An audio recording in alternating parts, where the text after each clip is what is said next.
Nou ক্যাম্পে competitive football ফেরার আগেই ফিরলেন লিওনেল মেসি। চুপিসারে পা রাখেন বদলে যাওয়া নিজের পুরনো ঠিকানায়, ফিরে যান স্মৃতির সোনালী অতীতে আর দিয়ে যান আবারও ফিরে আসার আশ্বাস। এই তো সেই ঠিকানা, সেই ন্যু ক্যাম্প, যে দুর্গে জন্ম নিয়েছিলেন একজন লিওনেল মেসি। স্পেনের কাতালুনিয়া থেকে যিনি রাজ করেছেন গোটা ফুটবল বিশ্ব। দীর্ঘ 4 বছর পর আপন নিড়ে এলেন অনেকটা চুপিসারে। এবার অবশ্য ফুটবলার হিসেবে নয়, আত্মার টানে।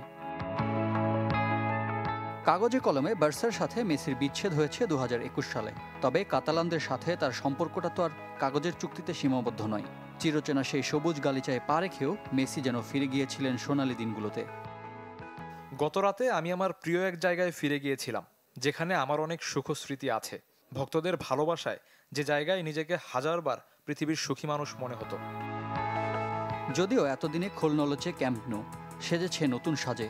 প্রায় 900 দিন পর যেখানে ফিরেছে কম্পিটিটিভ ফুটবল।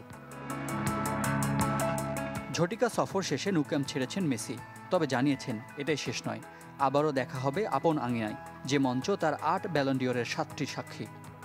আশা করি আমি আবার এখানে ফিরে আসব, তবে কেবল ফুটবলার হিসেবে বিদায় জানাতে নয়। ন্যু ক্যাম্পে মেসির প্রত্যাবর্তনে আবেগ আপ্লুত বার্সা সমর্থকরাও। বরাবরের মতো তাদের একটাই চাওয়া, রাজা ফিরে আসুক তার আপন রাজ্যে। রিফাত হোসেন, চ্যানেল 24।